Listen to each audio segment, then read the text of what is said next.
Boa noite, meus amigos. Estamos aqui ainda na jornada com o Cruze 1.4 LT 2019. Estamos nos aproximando da marca de quase 49 mil quilômetros. O teste anterior foi para falar sobre o consumo rodoviário com etanol.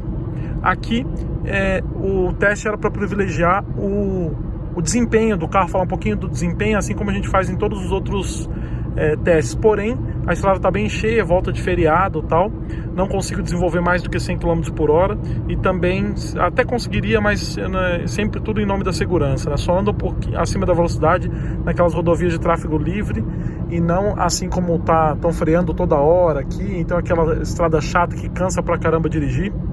Então eu resolvi trocar o vídeo do desempenho para falar dos pontos positivos até agora que eu tenho do carro e depois no próximo vídeo falar um pouquinho dos pontos negativos, né?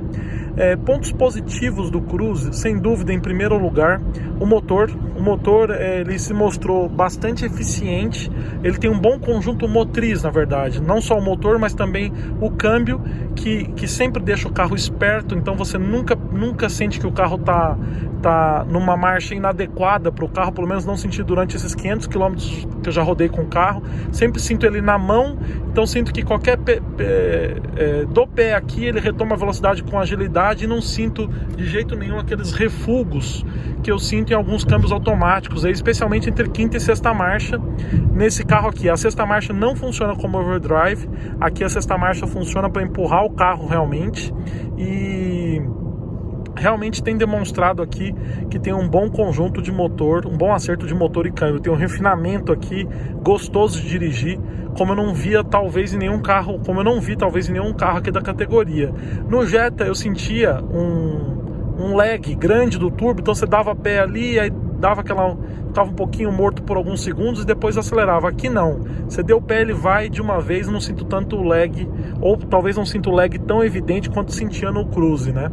Desculpa, no Jetta 1.4 Turbo. Pessoal, lembrando que eu estou comparando com o Jetta que nós testamos aqui no canal.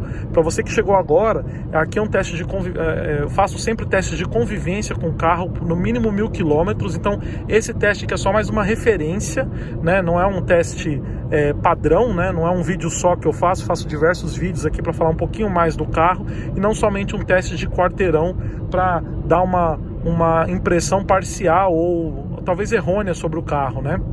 Então estou sentindo, por exemplo, uma diferença significativa do comportamento do carro na cidade e na estrada. Então na estrada realmente é um avião, na cidade talvez os barulhinhos internos dessa unidade que atrapalham um pouco a sensação de um bom conforto geral do carro, né? Bom, mas falando sobre as questões positivas do carro, o conjunto motriz, como eu falei, excelente. Outra coisa elogiável, esse carro já tem quase 49 mil quilômetros e aí você já sente um pouquinho o peso razoável da idade ali, né? Às vezes já tem um pouquinho de folga no volante e tal. Aqui não, o carro está muito bem ajustado, então o volante já é um carro bem direto, então para onde você aponta ele realmente vai, ele segue o comando do motorista sem grandes sem titubear aqui, e esse carro está com a direção bem justinha, então no mínimo toque no volante você consegue mudar ele de posição aqui, então me sinto seguro andando nele, apesar dessa suspensão um pouco boba, andando em velocidades de cruzeiro e em linha reta também, apesar de nas curvas ele tem uma boa estabilidade. Então o volante está bem direto, os freios foram outra surpresa agradável. Mais um ponto positivo do carro certamente é os freios, então andando assim numa rodovia que exige bastante atenção do motorista, como é a Via Dutra, eu tenho que frear toda hora, retomar a velocidade, às vezes eu ficava procurando os pedal shifts aqui no volante, justamente para ajudar nessa questão do freio motor, mas nesse carro ele não me pregou sustos, mesmo com a ausência de pedal shifts, né, que eu já disse ser imperdoável num carro como esse, mas isso fica para os pontos negativos do carro no próximo vídeo. Em relação aos pontos positivos, então, mais um ponto positivo, com certeza, os freios. Os freios eles seguram o carro com estabilidade, já precisei frear um pouco mais forte, percebi que eles não alteram a trajetória do carro e não tem balanços excessivos da carroceria, especialmente o que eu não gosto muito do carro, quando ele mergulha muito à frente, como eu via, por exemplo, no C4 Cactus, que tinha disco somente na dianteira e tambor na traseira. Então quando eu via, não necessariamente por isso, mas o conjunto de suspensão dele acabava prejudicando nessa questão. Então você freava, ele mergulha. Eu não gosto de carro que mergulha muito quando freia. Esse carro aqui não, ele freia, as quatro patinhas dele acabam socando mesmo no asfalto para conseguir fazer uma frenagem segura e sem grandes sustos e sem balanços excessivos da carroceria. Uma outra questão elogiável justamente é o painel. Apesar de não ser digital, ele tem uma iluminação que mesmo forte não incomoda a visão do motorista aqui. Ele tem um bom grafismo aqui, não tem muitos recursos, não é um painel muito moderno, mas é de fácil leitura e estou me sentindo confortável de dirigir ele olhando para esse painel aqui sem grandes dificuldades de operar, tanto no campo visual como no campo realmente de mexer nas funções do computador de bordo. Encontrei tudo aqui com uma facilidade incrível, lembrando que eu nunca tinha usado realmente nenhum Chevrolet Cruze, né? Outra questão de destaque em relação a pontos positivos é, sem dúvida, o excelente isolamento acústico da cabine. Então, na estrada, ele é um carro muito bem isolado do mundo lá fora. Eu não estou escutando nada, absolutamente nada lá de fora. Eu não escuto nada. O máximo que eu escuto desse carro é o barulho da roda no chão, mesmo quando eu desenvolvo altas velocidades. Então, só escuto realmente o pneu, que talvez esse pneu, eu creio que seja original desse carro, porque eles já estão bem gastos, tal. Falei no vídeo anterior que está se aproximando da marca TDI dos pneus do eixo traseiro. Correto é deixar os traseiros mais novos, como vocês sabem, né? Mas nesse carro aqui, não é meu carro, e o eixo traseiro está com um pneu mais antigo que os dianteiros, né? Então, mas o isolamento acústico é outro ponto de destaque. Uma outra questão importante que me deixou surpreso também foi o banco. O banco do motorista, os bancos dianteiros e os bancos traseiros são muito confortáveis. Eles têm uma densidade macia, porém eles não são moles, né? Eles são bancos firmes, assim, com uma maciez adequada para você conseguir apoiar a coluna aqui.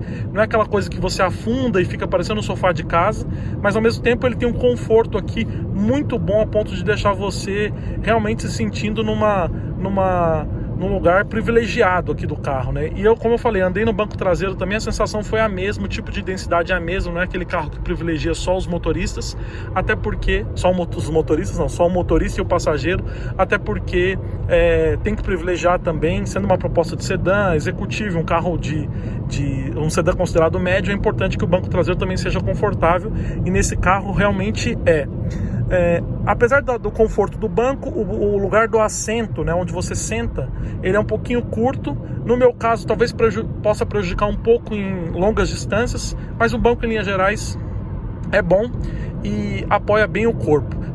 Tem boas abas laterais também, eu senti nas curvas que ele segura o corpo bem. Então, nota 8, 8,5 também para o banco, para todos os bancos do carro, né? Uma outra questão importante aqui, que eu realmente, sem dúvida, é o comportamento dinâmico. Então, ele é bom de direção, como eu falei, bom de freio, bom de motor, mas também, apesar de ele ser um pouco demasiadamente mole em linhas retas, eu fiz algumas curvas em alta velocidade e senti que ele tem uma boa estabilidade também. Então, esse é o carro perfeito, aquele carro que dá uma balançada em linha reta para você sentir um pouquinho de conforto quando tá viajando com a família, né? Para fazer as crianças dormirem com o balanço do carro, não é aquele carro que fica socando os passageiros dentro dele, né? E ao mesmo tempo, quando você precisa de fazer uma curva com uma velocidade um pouco superior, talvez até porque você tenha esquecido da curva por algum motivo, você faz a curva com segurança, sem grandes sustos. Outra questão que merece destaque no carro é justamente a distância que eu tô aqui do para-brisa do carro. Não parece tanto, mas eu tô bem para trás aqui. O vidro do carro tá bem distante, então lembra carro de concepção, né? Os carros de concepção europeia, mesmo que o vidro é lá para frente e você fica bem longe aqui, né? Bem longe do para-brisa do carro. Isso me dá uma boa sensação de conforto também, apesar de na cidade ser um pouco exageradamente grande, né? Dá a impressão de que você nunca vai encontrar exatamente o final da frente do carro numa manobra numa manobra da rua, né? Para tentar estacionar o carro. De certa forma, isso aqui dá na estrada uma boa sensação de segurança também. Mais uma questão que merece destaque é justamente o limpador de para-brisa que eu falei no vídeo anterior, porém eu omiti uma questão importante. Ele tem 6 esguichos para jogar água no para-brisa. Lembrando que não são do tipo pulverizador, mas 6 esguichos realmente fazem uma diferença incrível para não deixar nenhum ponto do carro sujo.